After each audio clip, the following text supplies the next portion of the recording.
Everybody, welcome live to the Jim Masters Show, Entertainment Lifestyle Celebrity Talk Show series. Hope everybody's doing well today. Thanks for stopping by JMS and Levity Hall to check out the great guest we have, but also to have a conversation. If you guys want to participate in the show while we are on live, you can. You can also always participate when the show isn't live. You can leave a comment on our YouTube channel underneath the episodes as well. Interact with us. Let us know what you like about the shows, the guests, all the fun and frivolity that we have here at JMS. It's really cool to have you here wherever you're watching around the world. We know we have an international audience and people tune in and comment and celebrate what we're doing. And I hope life's going well for you today. And if it isn't, wow, we're going to perk you up with a great guest we have coming in from North Carolina, USA. Now, I bet when you hear North Carolina, USA, you're going to assume there's going to be some sort of a real Southern accent, right? Wait till you hear the surprise. Brad Henshaw is joining us. He is an extraordinary country music singer, songwriter, and so much more. We're going to have a terrific time with him here on the program. He's all excited. He's a great performer, musician, creative talent, and he's appeared and performed many times on national, European, and international television and radio as a lead vocalist, as an actor as well. And on the musical side, is a vocalist and songwriter who has commissioned material for media networks around the globe. He resides in the United States and North Carolina, and before becoming a country artist, he's produced shows such as Blues Brothers Approved, Rhinestone Cowboy, and Road Kings, and his most recent project being the acclaimed Rock Symphony. And that is a production Brad has taken really some of the most iconic and popular songs and rescored them to work with vocals alongside choral backing and the Birmingham Symphony Orchestra.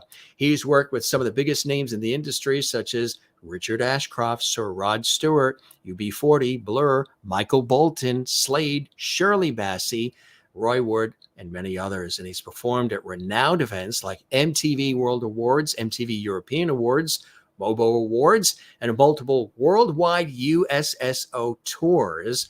His debut single, I Got This, originally blends traditional and pop country with its classic storytelling and modern sound as well. We're so excited to have him here on the show. He's releasing his new single, Lone Star. Yeah, we're going to talk about that as well. He's, again, joining us live and direct from North Carolina, USA. Here's our special guest, Brad Henshaw. Hey, Brad, welcome to the show, my friend. How are you? I'm very well, Jim. How are you? Fantastic. And gang, see what I said about the Southern accent? It's a bit more New York than Southern, I think, Jim. A bit more New York. I would have said Jersey. So yeah, indeed. The audience is probably saying right away, wait a minute, that doesn't sound Carolina. I've tuned into something. There's something wrong here. They're going, there's something wrong here. So tell us about the initial homestead for you, where you hail from originally.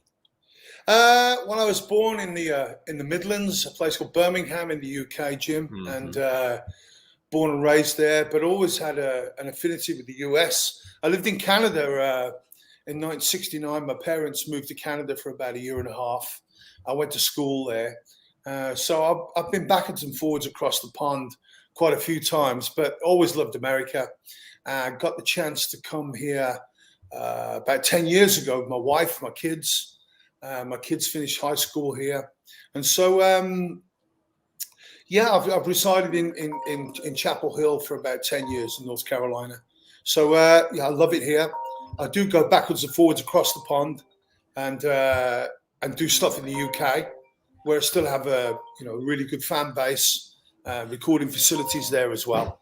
But I love being home here in Chapel Hill. That's fantastic. I love being here. Is that your stomach grumbling? Are you hungry? No, it's not. It's actually calls my are coming in. He's popular, gang.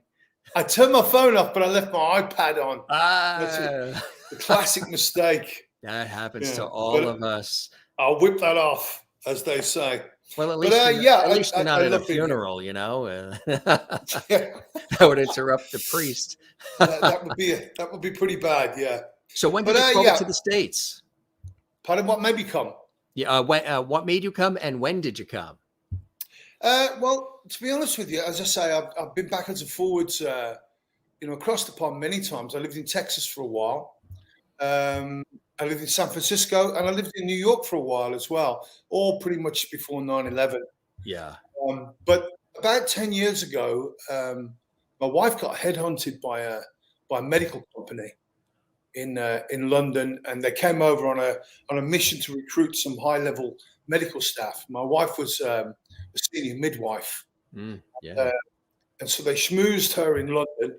I went for a free lunch and a drink, and so we had this incredible opportunity to come to UNC Chapel Hill, and green cards for my children and green card for myself. And as I said, I've always had an affinity and a love of the US, and it was just the most incredible opportunity to come to a country I've loved, and so it was just too good to miss. So very gleefully, we boarded the plane, and so this is home now. This is home. Yeah, they're coming to America. Absolutely. As Neil Diamond once sang. As Neil Diamond once sang, absolutely. It's really amazing because we've had a lot of friends and others who've popped on as guests who hail from the UK and Ireland and other places in that region. And the love of country music and even folk music over the other side of the big pond is extraordinary. I don't think people here realize, they think it's just an American thing, but over in the UK and elsewhere, there's a real affinity for this kind of music, huh? Oh, there is, and I think it goes beyond the music thing. I think it goes to the lifestyle, the freedom, and the kind of the whole ethos of what America stands for in the world. And even though, to a degree, that's changed over time, people still believe that the US is a good place, and they believe that the freedoms that Americans have, whoever's in power, wherever your political belief is, that America is a place of good thinking and of freedom and opportunity and things of that and opportunity nature, and all those things. And so country music and music of that sort embraces that, and that's what they love about it. Harley Davidson, country music, that sort of thing. Levi jeans, all that, yeah, the whole thing, right? Exactly. Yeah. So there's that whole thirst for it. So, how long have you been here now? In NC, I've been here 10 years. 10 years, yeah. As I say, I've lived in San Francisco. I lived in Austin, and I've lived all over the place. Austin is really up and coming, isn't it? The music scene there is incredible now. Yeah, it is. I mean, the Fabulous Thunderbirds were really coming into their own when I was down that way. Austin City Limits and all those shows were coming from there. Right, exactly. So growing up first in the UK, did you have musical influences, people that you admired, bands and groups that you were listening to that sort of sparked your early interest in music, Brad? Yeah, I did. I mean, my father was a pianist. He played piano. He was self-taught. He was a truck driver in his professional life because he really didn't know how to turn professional as a musician. Right. He grew up in a world that was for the elite. He didn't quite know how to do that. So he drove a truck, but his second job and his love was playing the piano. And we had many a vacation earned from the money from playing the piano, and my mum was a singer. So it was music always in the house, and friends coming over, and so many parties where people play guitar, or I had uncles that sang, and I don't even really remember too many records when I was younger. Everything was played: piano, guitar, accordion, whatever. So I grew up with music like that, and then I grew up listening to stuff like Johnny Cash and Ray Charles. That was kind of always around the house when I was younger. And then, as I say, I went to live in Canada with my parents at 69, and my dad, for the first time, encountered Glenn Campbell, and and the songs of Jimmy Webb, And so that really changed his world of and his perception of country music, and he had a love of that then, and learned to play those songs. Because up until that point, he was playing songs of the day in the UK, Beatles stuff and, Billy J. Kramer, those kind of songs of the day. But then he broadened his musical horizon. And then from my own side, I was in a school band, I had a punk band, and, loved music of my own generation. But then, as I say, I went through my own musical discovery, but it's strange how in later life, it's come back around to that kind of thing.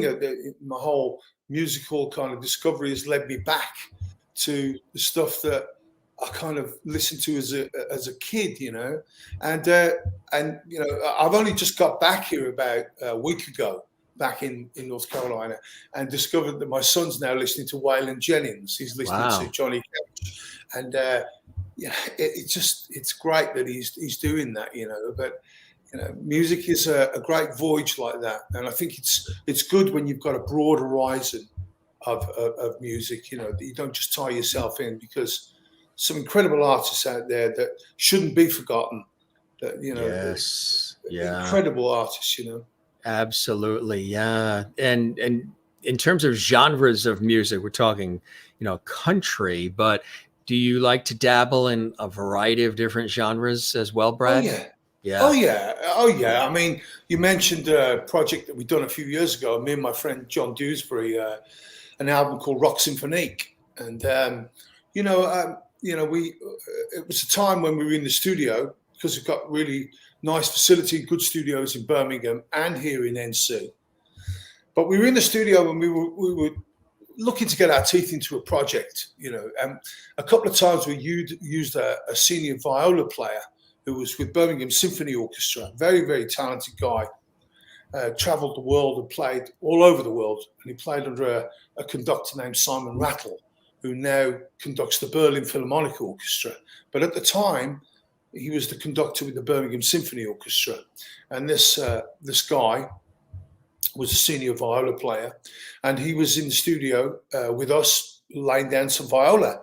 And we played this track to him. It was a cover version, and he played some viola, and we completely changed the track around. We'd slowed the track down, and we done this track, and he said, you should do an album just like that. And it wasn't necessarily a cover version. It was a reimagination of this particular track. In fact, it was Yellow by Coldplay, and we'd slowed it down. We kind of put it into certain different mood swings, if you like, and it set us off on this kind of project of reimagining some of the popular tunes of the day. I'm talking about 2017 now. Right. So that's what we did. We took some of the great hits of that time, and we reinvented them, for want of a better way of expressing that. We covered them, but we slowed them down or sped them up, and we just messed around with them in a different way. One of the tracks we done was "Creep" by Radiohead, and but we done them with a classical background to them, and we sent the track off to to Radiohead's management, and they came back and said, "This is great," and we played it in the offices. We've sent it to Radiohead, the band. And they come back and said they loved it. And so we really enjoyed that project. We really, really enjoyed doing it. And it was wonderful. And then recently, I seen that the Police decided that they should do something along the similar lines to what we'd done. And so they reimagined their own songs with an orchestra, slowing them down, reinterpreting the tracks, and that's what they've done. They've done virtually what we were doing in 2017. So I love projects and I love music, and I like not to be pigeonholed necessarily. Right. I've got what I love. I love country music. I love Americana. I dabble with elements of AOR and rock, but I really hate to be just put into a box. Right, right, exactly. You don't want to be labeled.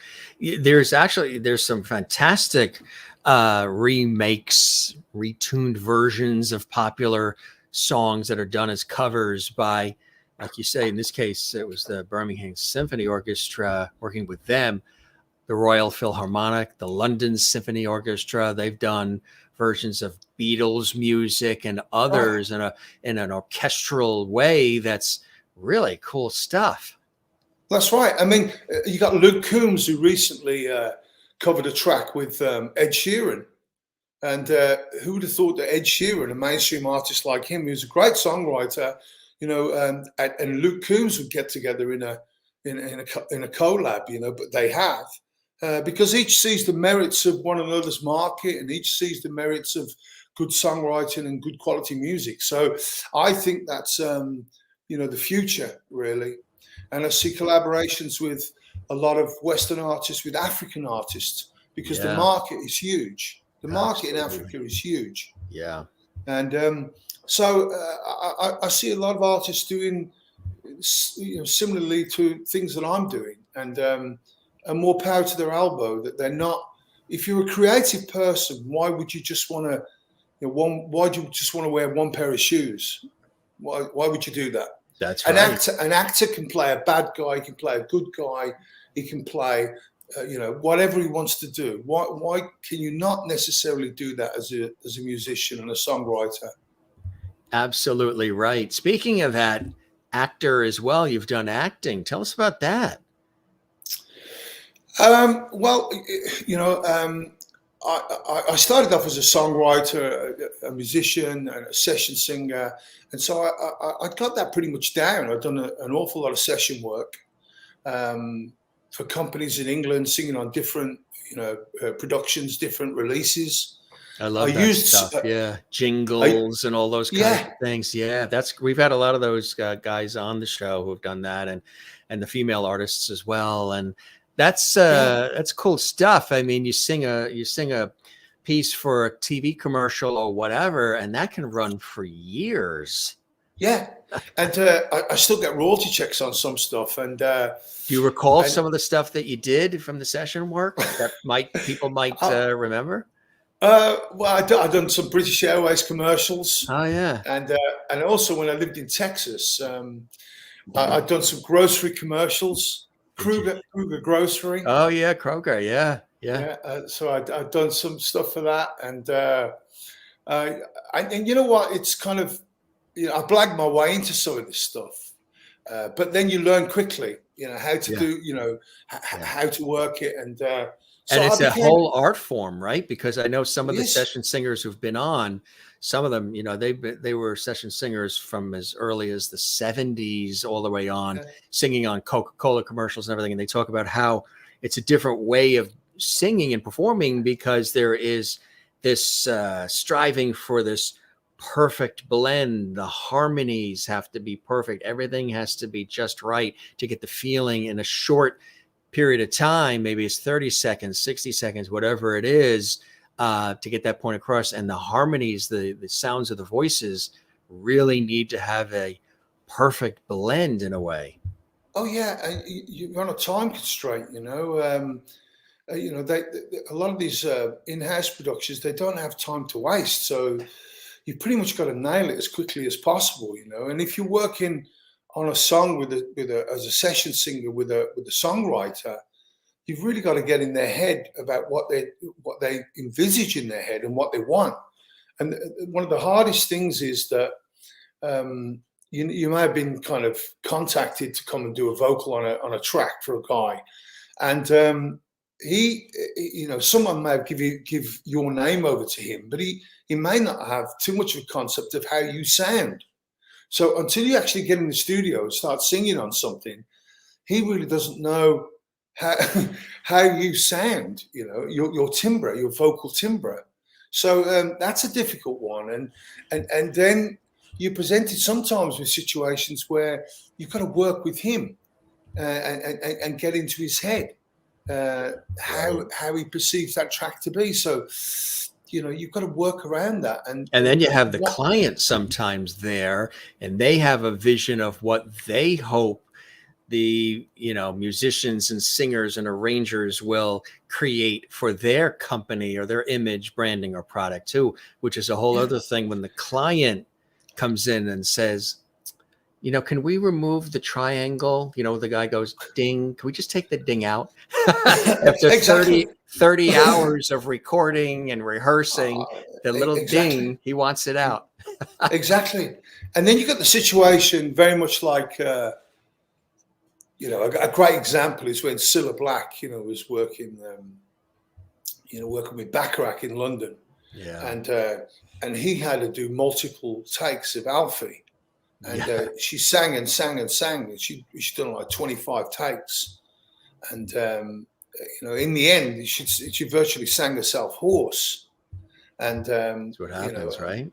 Yeah. And I think, the Beatles were in the, I'm trying to think of it. George Martin was in the studio. And he said to Bacharach, he said, I think you've got enough, you've got enough what you want there. And Bacharach said to her, oh, yeah, I got what I wanted in take 3. I just wanted to see what she could do. And what I'm saying is that you could keep singing and singing for the songwriter. And if he doesn't really like your voice, he's never going to get what he wants. Yeah. So there comes a point in that scenario that you have to say to him, look, is this working for you?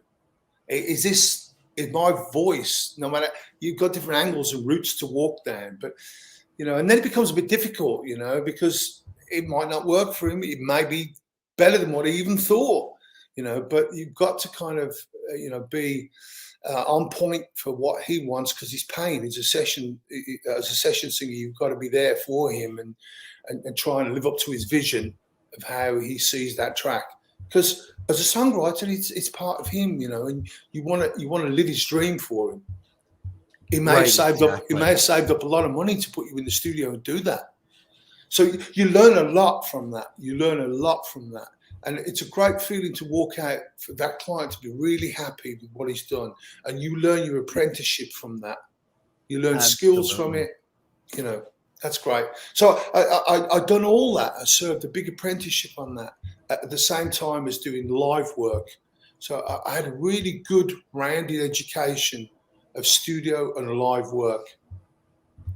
That's so cool. You've also worked with some of the biggest names in the industry, Richard Ashcroft, Sir Rod Stewart, Michael Bolton, Shirley Bassey. Tell us about working, with some of those well-known household names. Well, I was fortunate enough that in Birmingham, where I live, which is very much a city like Detroit, it was a motor city. They built motor cars there, motorbikes. It was an industrial city, It's the home of some great artists like UB40, Roy Wood, people like that. Fine Young Cannibals, they're bands that grew up in my neighborhood, they're from Birmingham. And so, I worked with those bands as a young guy. There was musicians in those bands that were in bands that I was in as well. So I kind of dabbled in those kind of environments, if you like. Never made it to the top with those bands, but they were in bands that I was messing with. And I then met a guy who was a songwriter, and me and him had this thing going on where he was doing an album. I was a singer on this album. And he was a writer of Slave to the Rhythm for Grace Jones. And he also worked with Trevor Horn, Frankie Goes to Hollywood, that kind of thing. Yeah. And so on one of his tracks on this album, he wanted a choir. And so he got in London Community Gospel Choir. And so we brought this choir in the studio. And he was a pretty kind of shy kind of guy, even though he was quite well known. He's a guy named Simon Darlow. And he said to me, you deal with the choir. You go off and you deal with the choir and come up with some choiry kind of things for them to do on this track. You're a singer. So I went in and met with the choir and the choir master, a guy named Basil Mead. And I had to confess to him that I hadn't really worked with that many choirs. So I said to him, look, I've got a rough idea of what I think we should do, but you're a choir master, so can you help me in what would sound best for us to do as a choir and make this really kind of work? And instead of me being dogmatic and pretending I knew what I was doing, I kind of humbly asked him for his help, And so we went through the track and he sang a few things on it. He said, what do you think about that? I said, yeah. So after about half an hour, we constructed what a choir would genuinely pick out to do. So then we started recording. Anyway, after the session, it went very well. But after the session, he said to me, is that you singing lead vocals? I said, yeah. And he said to me, I think you should come and sing with the choir as a soloist. So I said, well, I don't know too many choir type songs, I'm not of that world, And he said, well, it doesn't matter, We do a lot of work for a lot of rock and roll bands. We tour a lot. And it's pop music, it's soul, it's rock. And I said, yeah. And he said, so, let's talk, So I said, fine, great. So I didn't really think too much more about it. It was a great thing to be offered. But about 4 weeks later, I was walking around the laminate floor section of a very well-known Swedish furnishing company. I was walking around the flooring section, and I got this phone call from him. And he said to me, what are you doing like next week? And I said, not too much. Why? And he said, well, I'm just about to book you a ticket to go and sing at the MTV World Awards. And you'll be, there's a week's rehearsal, and you'll be singing backing vocals with Sean Coombs and Whitney Houston. I would imagine with that phone call being in the laminate floor section of that store, you were floored. I was floored. And I thought it was a joke. I thought it was a joke at first, I couldn't believe it. I said, are you serious? And he said, yeah. And there's going to be there's going to be 5 or 6 of us going out there. It's a week's rehearsal. It'll be put up in a hotel. It's in Dublin at the point. It's the MTV World Awards. And, we can't think of, anybody else that we'd like to ask us. You and, 4 of our other best vocalists we'd like you to go to. Fabulous exposure too. Yeah. So over we went. And that was the start of me working with a lot of really, truly incredible artists, So that's what we did, and that brought into play Rod Stewart, Richard Hawley, Michael Bolton, and we were working with these artists as backing vocalists, as a mini choir. Shirley Bassey, Dame Shirley Bassey, yeah. Dame Shirley Bassey, yeah. Wow. So that's what led to that, and it's been a fantastic thing to meet so many great artists and do that, Isn't that incredible? Yeah. And you've been involved in the production side of things as well, right? Producing, getting involved in that area. Tell us about that. You love doing all that? I do, actually. I think many strings to the bow is always really helpful. I finished the tour with an artist from Birmingham, a great soul singer named Ruby Turner. And I finished that tour, a European tour, and I had no work.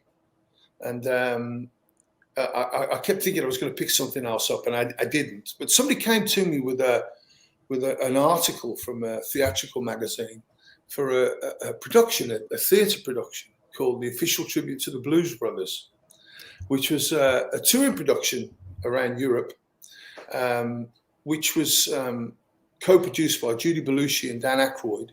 Mm-hmm. And a very well-known producer from London named David Pugh, who's probably top 5 producer in the world now, theatre producer. He worked with Daniel Radcliffe, Richard Griffiths, people like that. And this person gave me this clipping and said, you should go for that. And having not done any theatre since school and just been involved in touring and music, I never really thought too much about it. And I just put it up on top of the fireplace, and there it remained, like under a statue. Never really thought about it. But as the day grew nearer, I hadn't got any work, but then decided that on the day, I thought, well, if anything, it's a day out in London, I'll go.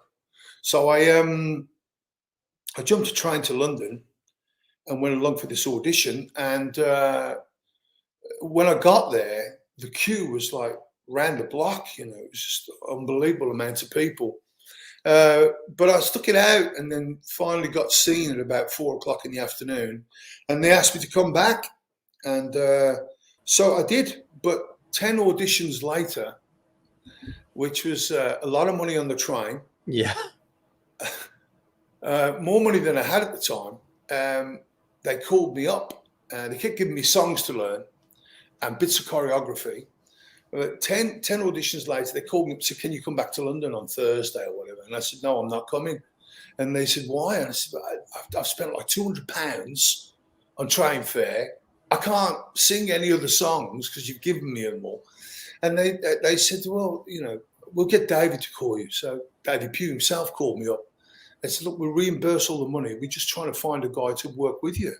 Yeah. A guy to play part of Elwood Blues, you know."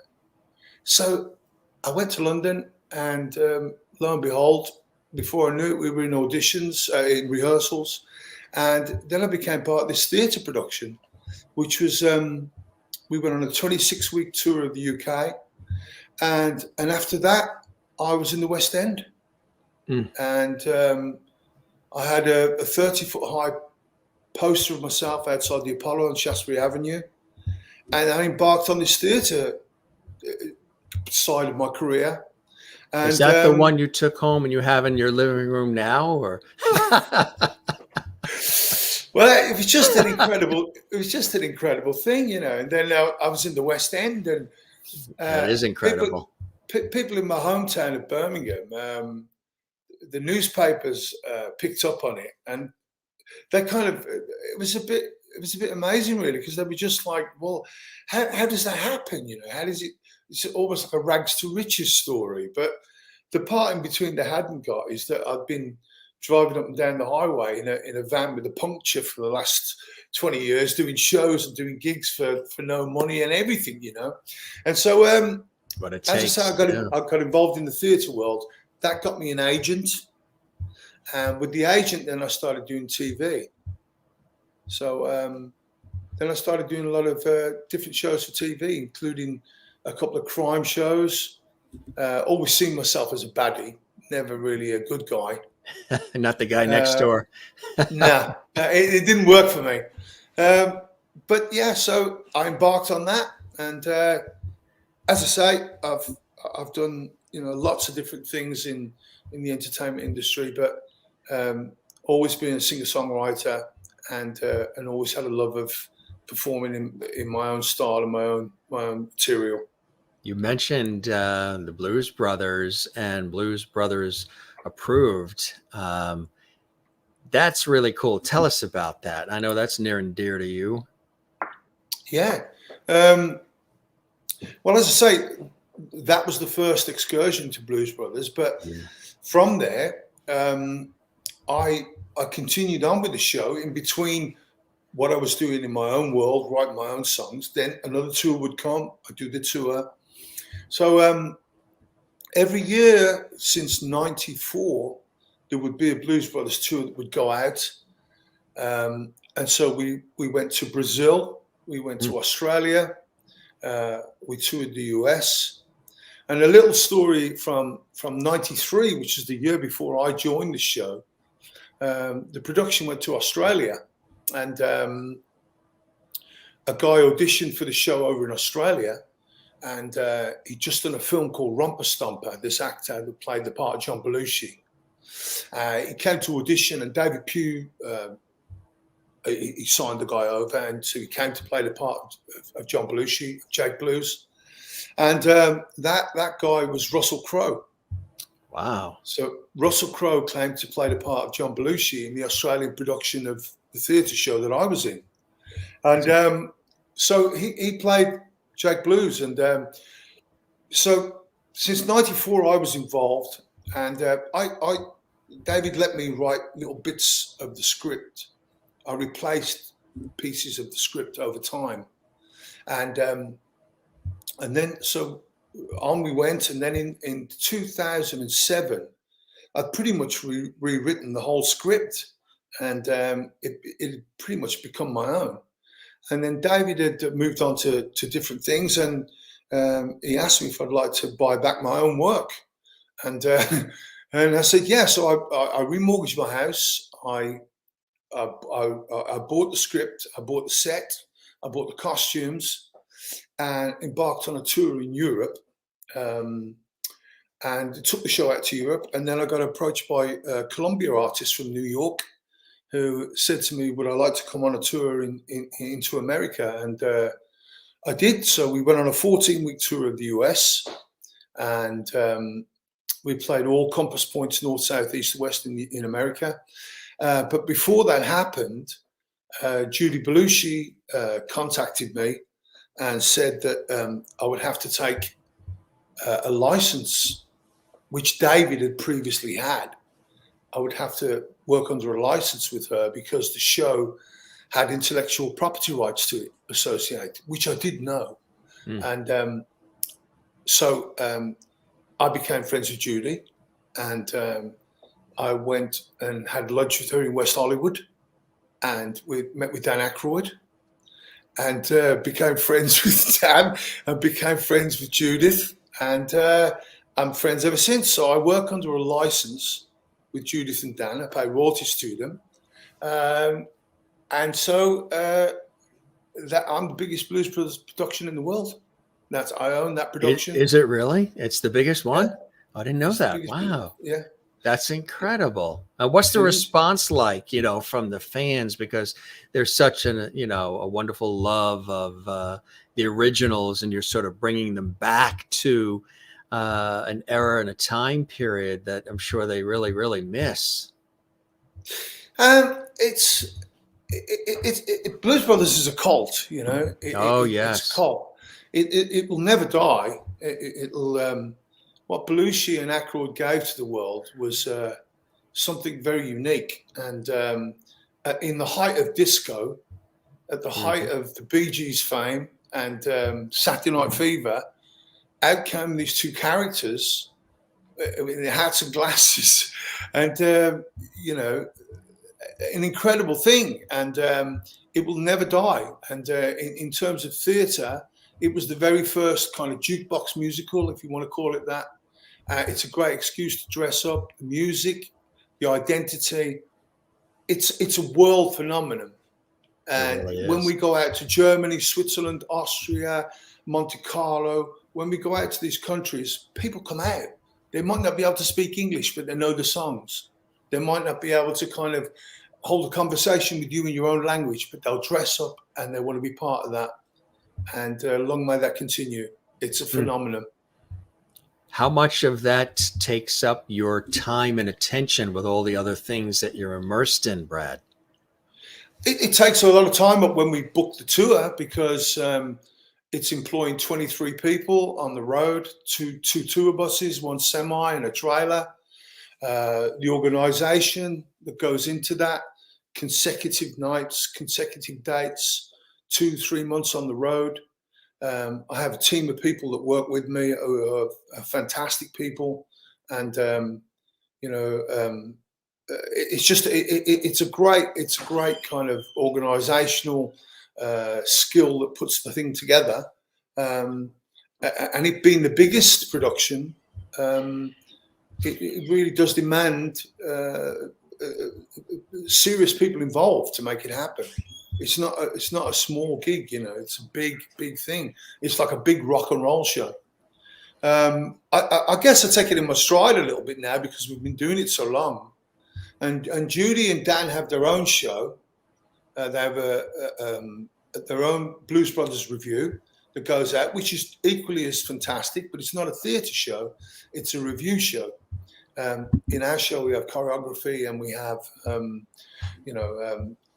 backing vocals, and we have, there's no storyline per se, but it is a spectacular kind of show. And of course, Dan still goes out with James Belushi, and they do their own thing. But the biggest and most historical show at the lot is the show that I have. It's got history to it, most phenomenal history to it. So yeah, that's it. And then there's also Lone Star. Tell us about that. We have the video we can show. The audio will trigger copyright stuff, but we can at least show the music video. Maybe you can tell us about it and the idea of it and what inspired you. And congratulations, this is the new single. You can get it on Spotify, Apple Music, YouTube Music, everywhere. Congratulations on this. Thank you. Yeah, we hit number 10 in the UK charts with this track, and it's about to have a resurgence actually in the country charts in the UK and in Europe. It's going to have another resurgence in the country charts because up to now it's not done anything in the country charts, but that will change in the next couple of weeks. That really will. This is from a TV show, some of this clips, some of this footage from that, but it really is reminiscent of my time living in Texas, you know, down in Austin, in San Antonio. I love my time down there when we were there. Texas is a great state, and so it's really about that. And so yeah, that's what that's about, you know. What was it like putting it together for people who are? I mean, you got some great images in here too in the music video. What's the message? What's the story of Lone Star? Basically, it's I suppose it's about, you know, someone's indestructibility and someone who feels that, you know, they can overcome things. They can overcome adversity, and you will rise to the top. You'll come again, you know. And no matter how things might appear bad for you, there'll be a time when you'll lift your spirits again, and you'll pick yourself up, and you'll get back on with it. There'll be a point where that'll happen for you, and I only want the best for people because, you know, hell knows we've all been through it these last few years. Yeah. I don't care who you are. You know, we've all lost people. We've all had a pretty rough time of it, and I think it's about overcoming things. You know, Lone Star. You know, you'll pick yourself up. You'll get on with it, and that's a good mentality to have. If you can just rely on yourself and pick yourself up and get on with it. You know. Have you had to do that in your life several times? And, you know, it's music business, not necessarily the easiest of industries to be in. You know what, Jim? I've had a lot of things to overcome in my life, and probably too many things to chat about here and now. But I have. In 2019, I was diagnosed with prostate cancer, and that was pretty hard. I was actually on tour. When I got that diagnosis, I had to finish a tour for the US military. In fact, we were doing a big US military tour in Europe, and I had to fly back home, and I got that diagnosis, and I had to get back on a plane and come back and finish probably 6 or 7 shows and go back out on stage and do that. But I've done it. I had support from my family, support from my band, support from my backing singers, and I'd done it, and I had an operation, and I overcome that. I'd lost my mom a couple of years back. I have a brother with disabilities, so I know what it's like to be down. I know what it's like to, you know, to have to pick yourself up and dust yourself off and get on with it. You know, I've had my fair share of that, and a lot of people have had it a lot worse than me. But sure, I think that, you know, it's all part of the tapestry and the journey of life.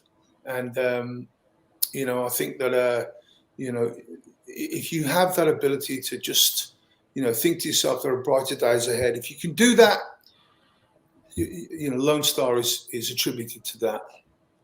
That's really terrific. You know, when you have music like that, what I think is really cool is this breadth of experience that you have in different forms of music, different sounds, different textures, different genres. You have a real deep-seated love of music to be able to go from a fantastic song like this new single to working with the Symphony Orchestra, backing Bolton and Bassey, and just an overall love and understanding and thirst of music and interpretation and rhythm and sound and melody. It flows in and through and out of you, huh? Hey, you know what, Jim? That's really kind of you to say, because I've never heard it put quite elegantly like that, but it's true. I mean, I had an uncle that really used to adore Nat King Cole. He really, really loved Nat King Cole, and a deep appreciation of that. My dad used to love Johnny Cash. So having that broad spectrum and that deep understanding of different artists and lyrics and songs, I think it stood me in good stead. And I appreciate all forms of music, including jazz and including songs that my son plays me. Some great modern day artists, and I think it's really good to have that. A friend came to me not so long ago and said to me, it's driving me crazy. My son's playing this stuff, and I don't understand. He said, I'm playing some Steely Dan, I'm playing some Michael McDonald. He said, and I said, this is what you should be listening to. And I said to him, listen, the stuff your son plays, it's not for you to be listening to. It's his generation. It's his, right? He'll come round to your Steely Dan and your Michael McDonald and your Doobie Brothers and he'll come round to that. But you've got to let him breathe and live his life. It's not designed for you, not yet. Because the music that you're listening to might not be what your grandparents listened to. Maybe they were doing the big band music or what have you, Absolutely. right? Yeah, absolutely. So it's all part of the growth and continued forward movement of music, and music is a great healer too. It's a universal language on so many different levels, right? The range of emotions that it can just garner, and also allow you to relive too. They talk about. I heard this phrase, this commentary once in a really good discussion. And there is some truth understanding to it. You probably know what I'm talking about. They said in this conversation something about that oftentimes, and not always exact, but a lot of the music that you end up really gravitating to as time marches on, when something pops up on, in this case, streaming, but like the radio or what have you, or you're in a store and all of a sudden this song comes on, and it's a song from the time period of like when you were 13 to like 19, those crucial years when you're sort of developing who you are and you're paying attention to things a little bit, that period is very influential in our lives. And when we hear music pop on the radio or what have you, from that time period of like that 13 to 19, maybe 20, it grabs us. Have you heard that before? That was a crucial time. Oh yeah. I mean, I think that's evocative of any period of your life. I mean, whether it's from school when you had your first dance or your first crush, or I remember, recently, sadly, Gordon Lightfoot passed away, and great Canadian singer. Oh yes. And I remember that I got transfixed with this song, "If You Could Read My Mind." Yes. And when I was a kid, I just got that song in my head. I was really young, and I asked my dad if he could get me that single. I mean, I was a kid. I was a real young kid. Yeah. And my dad bought me this single, and I think it was one of the first singles I ever had. Yeah. And every time I hear that song, it reminds me of when I was about 6 years of age. Now, when I go to someone's party, I always like to look, if they've got vinyl, I like to look through the vinyl, the good and the bad and the ugly, because it's part of your life, Yeah. If you find some comedy albums in there or not some great music, it's great to have the good, the bad, and the ugly, All of it. Yeah, all of it, because it says something about your journey, and that's a great thing. And you never stop learning about stuff. And about yourself too. I remember once I was in a bar in Austria with a couple of guys in a band, and one of the guys said to me, there was a karaoke thing on, and he said, let's have a laugh. And he said, I'll put a song forward for you to sing, and you can put a song forward for me. And so I said, okay. So I put a song forward for him, and I think it was a BB Wyman song that was quite a high register, and I knew that he couldn't reach that high, so I knew it would sound pretty hard for him to do.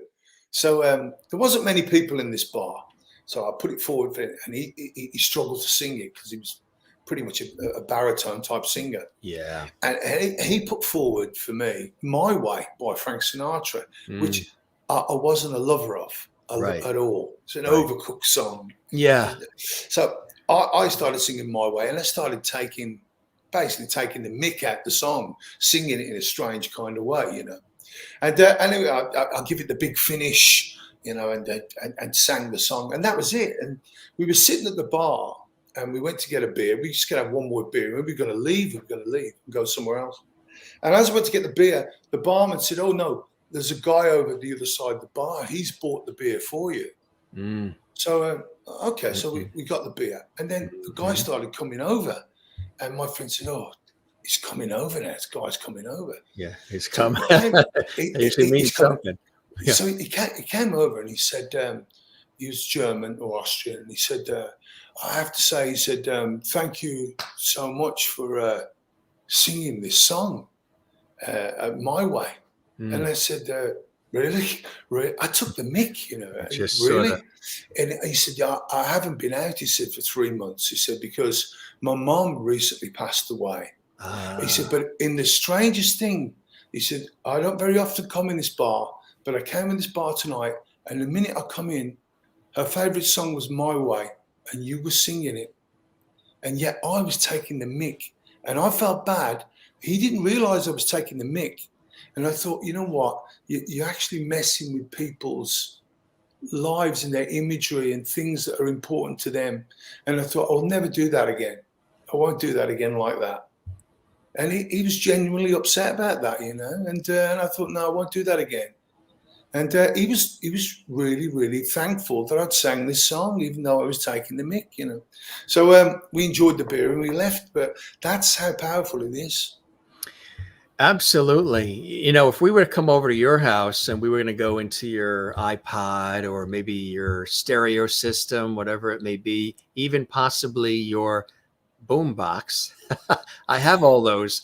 I still have the KLH speakers, the Onkyo turntable, the double cassette deck. We still have all that, and it takes the roof off the house. I love the sound of, I love music when it fills the house. Not necessarily, you know, when it's like shoved into my ear. I like when it's bouncing off the walls and flowing through the building, and there's just something about the fullness of that sound. So when you have those actual stereo speakers, you know, it could take the roof off the building, just putting it on volume number 4, and it goes up to like 40. Do you, if we were to come over and dig into what's in your music collection right now, what would be in your player? Oh, if you came over now, you'd probably find some Black Keys in there. I like the Black Keys at the moment. I am liking Luke Coombs. I've always liked him, you know. I'm also when I write new material, which I've been doing, I'm a bit narcissistic in as much as I listen to my own stuff a lot. I'm trying to improve what I do, you know. So yeah, probably Black Keys you'd be finding in there a lot at the moment. I'll be listening to that. What else would there be in there? Drive-By Truckers. I don't know if you know that band. I'll be listening to them. That kind of thing. Yeah, that's cool. Now, you mentioned your son too, having an affinity for music. Have you guys collaborated or played together yet? Yeah, I mean, I try with him. He tries with me. Doesn't now, if you always told work. me he was 2 years old, that would be. That he's 27, my son, but he was recently in Berlin. He was DJing with his own stuff and collaborating with people in Berlin in a club. He was there for about 4 months. doing his thing. But he writes his own material, and he's going out to LA next year, a friend of his, and he's had releases as well. Sometimes, he asks me to, sing or perform or sample stuff on his own material. And sometimes I ask him for his opinion on this or that and the other, and it works in that way. And and it's good. It's good for that, It's really good for that. You probably learn from each other. Oh yeah, and I think that you're never above, good positive criticism of things. Not criticism for criticism's sake, but always good to get a good opinion on things and constructive, right? Yeah, always good for that. Yeah. Yeah. Are you still doing the acting? I'm busy on the music front at the moment, and because I'm constantly kind of writing and doing stuff like that, I get the odd thing come in. I'm not really able to dedicate time to that at the moment. I did write. Are you writing for other people too? In terms of music? Yeah, I do. But in the COVID years, as they're now called, I wrote a musical in that period. Did you really? I did. Yeah, I wrote a 35-page script, 14 songs, and I've been offered investment for that, and I'm very hopeful that something's going to come of that quite soon. Was that a new venture for you? Or have you done that kind of thing before? Well, I've done it in increments because with Blues Brothers, I've done it over a period of time, writing lines and passages, and over a period of time, replaced the whole script. But I've never done it in bulk like that. Not like that, And especially, I was writing for 6 actors.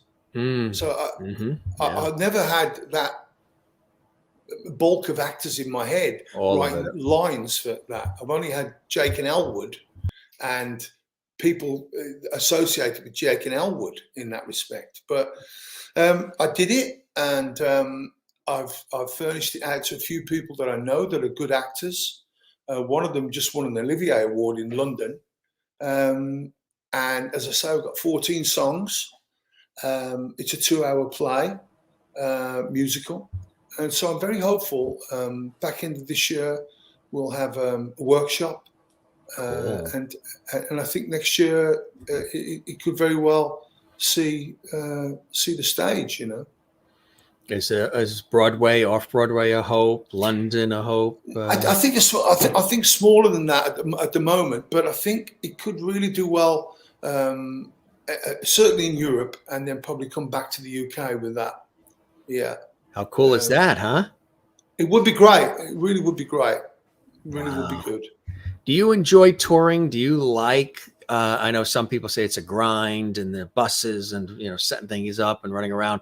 And then there's others who love it. Some people also prefer the studio versus being out on stage. How about you? Do you love it all? And do you like the grind of the tour? Third option there, Jim, for me. I love it all. All of it, yeah. I love it all. I mean, there's a point where I've become a little bit tired and I miss my family and I miss that. But I love it all. I feel blessed and I feel fortunate that I can go from town to town doing something I adore. I'm blessed that I've got a talent. I'm blessed that I can sing.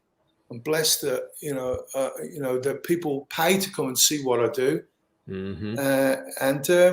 I love it all. I really love it all. I love being in the studio. I love the creative process. I love the pressure sometimes not. Right. But I really love it all.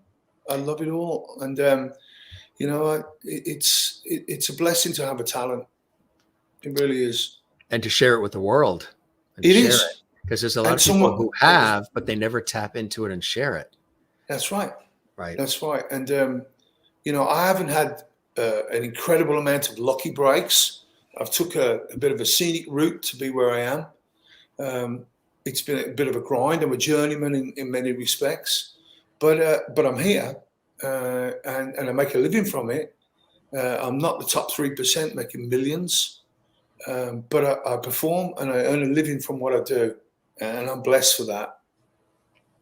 I mentioned you've also, and that's great that you're aware of the blessings and cognizant of it. That's really key, and that's a beautiful thing because it also inspires others, who are coming up the ranks and they see, and hear about your story. You've also had, as I mentioned, a lot of opportunities not only to work with other people of great note, but also meet some of them as well, like Buddy Guy, huh?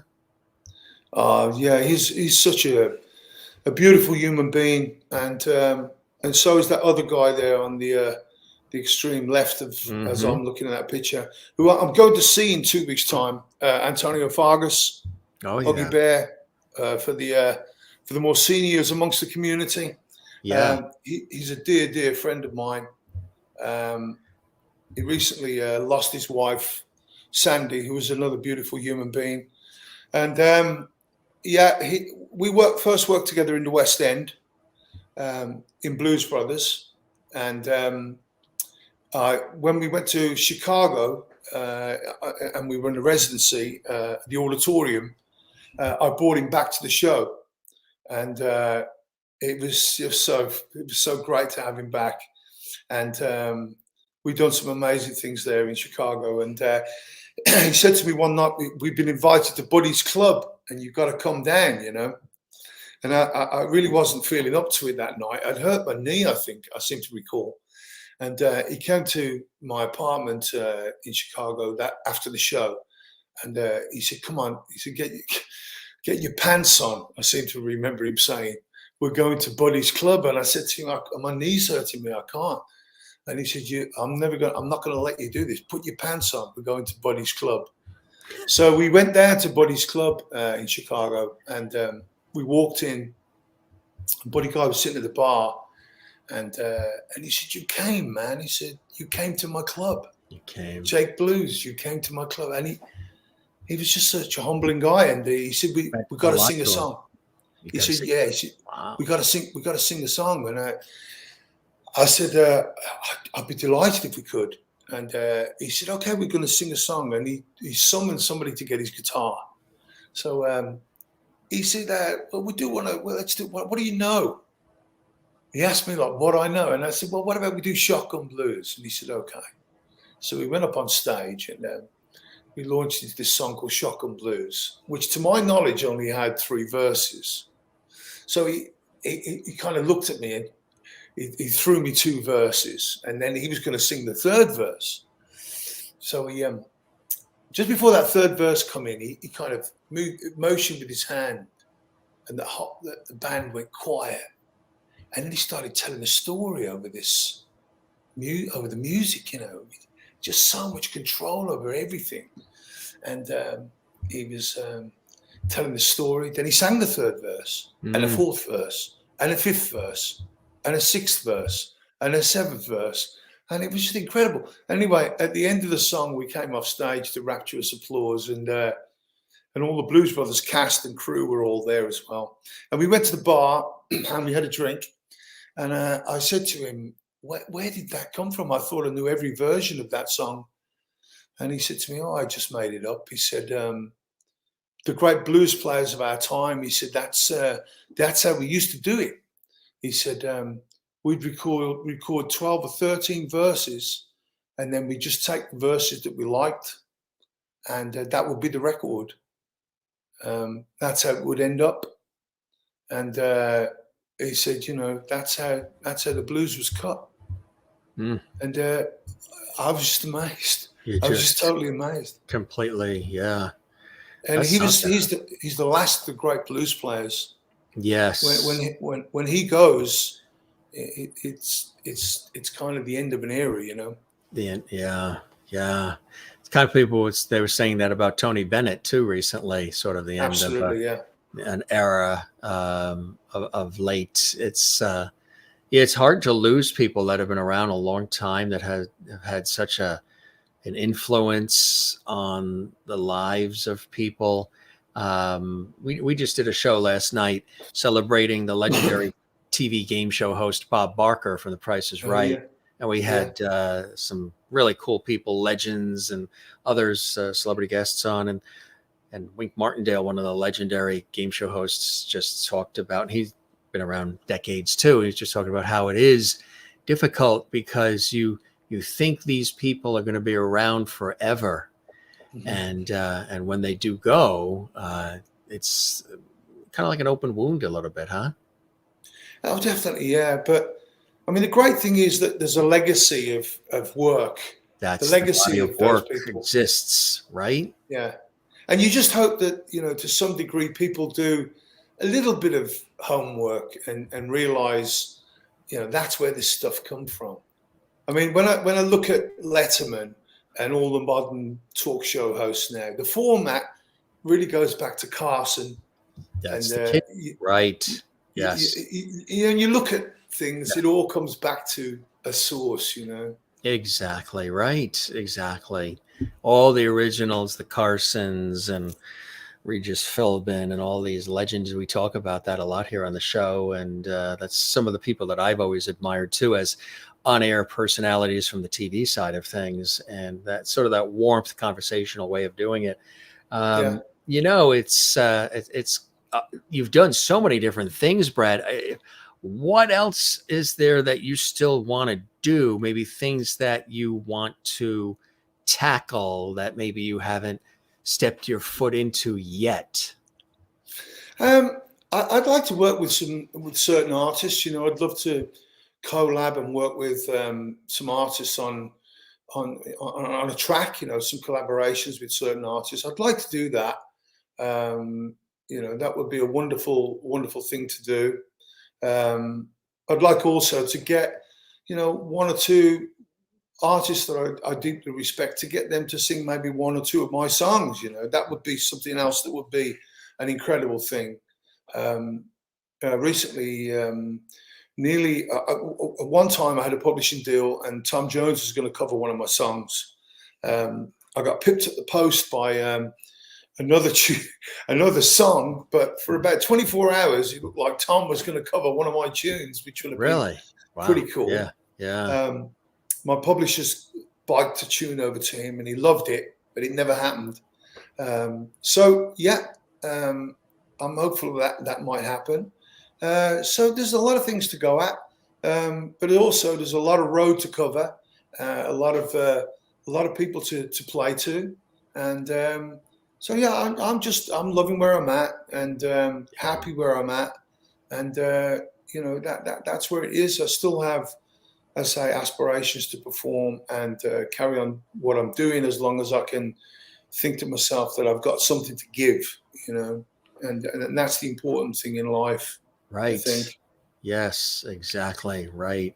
And it comes back full circle. As you're giving, you're getting from the energy that you're putting out, which is really cool. The response of the consumer, the ticket purchaser, the music downloader, and the feedback, and how the music touches them and inspires them and gets them thinking about life and moving, and takes them away from the troubles of every day, right?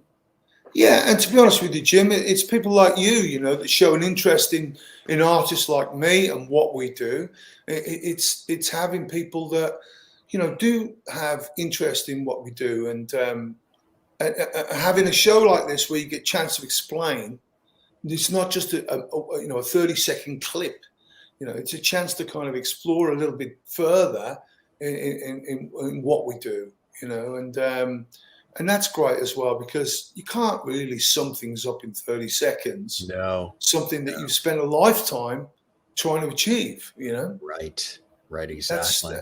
So it's great being on your show and talking about this stuff. I appreciate your coming in too and stopping by. Lovety Hall, as we call it. The viewers who have been commenting, we were sprinkling some of their comments on during the show, are JMS Loveties around the world. They already said you're a Lovety. How cool is that, huh? Lovety, yeah. I'm loving it. Yeah, I was going to say, you can check that off the to-do bucket list. You already got that going. I will indeed. This really was, and like you say, you know, people say interviews, but I like to call them conversations, because you really can get in. And now people, as they go and run out for the music, they'll have a deeper appreciation, understanding of what makes you tick and what you're about and why you do what you do, and the authenticity of your work and of you as a person as well.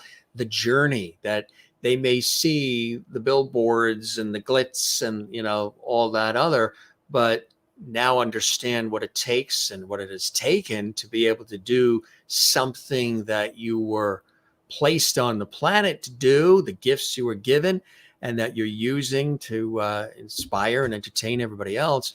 And it gives them a deeper appreciation of who you are, Brad, and why you do what you do. So cool conversation. And I really hope the show met the expectations you might have had, and you enjoyed the time with me as much as I absolutely have with you, Brad.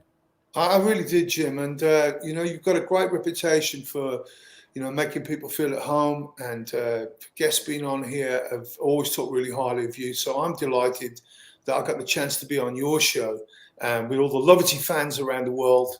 And hopefully at sometime soon we'll do it again. But I really appreciate it, Jim. Thank you for your time. You're very welcome. Coming in here from Sweden, Jane says, Loverty Brad, thanks for being here tonight. Keep singing. You are great. Thanks, Jim, for having him here. My pleasure. Kathleen in New York City. Thanks for being here, Brad. Nice meeting you. Good luck with everything. Sherry Larson in Kansas, USA. Thank you for being here today, Brad. Good luck in all you do in the future as well. Marsha Watson is here. Thanks to Jim and Brad. Thank you. She's in the Carolinas there as well. Cool stuff. And that's just a few of the many comments coming in. And folks, don't forget to like this episode and subscribe to our YouTube channel and leave a comment for us as well. It's always really cool when you do that. And let's show you this. This is Lone Star. Now, Spotify and Apple Music and all those great places where you can get this, right? They can download it and enjoy it, right, Brad? Yeah. The previous single was I Got This, which is another video that's out there as well. Yes. And, a couple of our viewers actually said they saw that and love it. Yeah. I mean, as I say, we're about to hit the country charts in the UK with Lone Star. That's going to have a resurgence. And it did number 10 in the mainstream charts in the UK, up against Rick Astley and people like that. We've done very well. But the country charts is going to be hitting hard on that. That's it. Exactly. There's his website as well. Good guy, class act, loves what he does, and he's been doing it for a long time, and he's going to keep doing it. Well, as we say here at the show, my friend, we'll keep the porch light on for you. You are welcome back to the Jim Masters Show series anytime, and spread the word. You know other folks you think like to pop on and spread the word about our show. We really appreciate that. God bless you, Jim. Thank you. And thanks to all the fans that are listening to the show. And stay positive, everyone. We'll get there. Absolutely. Yes, absolutely. You as well, my friend. You take care and be well. And Masters is a British name. Figured I'd slip that in. They hail from Yorkshire. They do. Yeah, and you would say Masters, right? Masters. Right. Yeah, Master Jim. My cousins in New York say Masters. All right, my friend, you take care and be well, and come see us again. We'd love that. I will do. God bless you, Jim. You as well. Take care now. Bye-bye. Cheers to Brad. And what a great conversation, right? You got a chance to learn a little bit more about this country music singer, songwriter, actor, producer. And not just country music, but several other genres as well. A brilliant session singer for many years, too. And he's had an opportunity to collaborate and work with some of the biggest names in the industry. As I mentioned, Sir Rod Stewart and Shirley Bassey, Michael Bolton, many others. And his son is a rising star as well, headed out to L.A. at some point, which is kind of cool. And you got a chance to learn a little bit more about Brad Henshaw. Maybe it's the first time you knew of him. And when I mentioned that he was in North Carolina, I bet you expected that Southern accent, right? Well, a little bit of a twist there for you. And really, really cool guy. And the whole Blues Brothers approved twist, that is so cool as well, right? Bet you didn't even know he did that. But that's the largest of all of the Blues Brothers. sort of tributes that are out there, which is really something amazing. I didn't even know that. Our special guest joining us, singer-songwriter extraordinaire, country artist Brad Henshaw, joining us from North Carolina, not from London. You might have thought so if you tuned in late, but from good old North Carolina, USA. Just some great shots we sort of sprinkled in. Of course, there's many, many more. Once again, for these great comments and good stuff. All right. That is a wrap for this episode. We appreciate Brad Henshaw for stopping by. Great conversation. And we thank you for being with us as well here on the Jim Master Show Live series. Now, don't keep it a secret. If you enjoy this episode and all the shows that we do, thank you very much for being here, and spread the word. Continue to tell everybody you know about our show and the series. Again, one more time, we thank country music singer-songwriter Brad Henshaw for stopping by the Jim Master Show Live series. Give this episode a like. We would really love that if you give this episode a like. That would be very helpful and cool and appreciated. There's a thumbs up button. Click it. And also leave a comment for us on the YouTube channel as well. And if you haven't yet, if you have subscribed to our YouTube channel, Jim Masters TV, thank you very much. We appreciate that. If you haven't, click subscribe. Help us grow. And don't forget to click the notification bell icon. Yeah, there's a little notification bell icon right next to the word subscribe. That way there you get alerts from us about all the episodes, special times, and all the other cool things that we're doing here in JMS Lovety Hall. All right, gang, this is your host, Jim Masters. Thanking you for your time this time. Till next time, lots of great comments coming in here. We appreciate all of them and all of you, wherever you're watching around the world. Stay in touch with us. Interact with us. Let us know if you enjoy what we're doing here. Leave a comment on our episodes. And we're very interactive. We love seeing that. Love to hear your voices, and love to know you're out there enjoying what we're doing here at JMS, the Jim Masters Show. Ever wonder what JMS stands for? Jim Masters Show. All right, we'll see you again soon. Love you all. Take care. Cheers.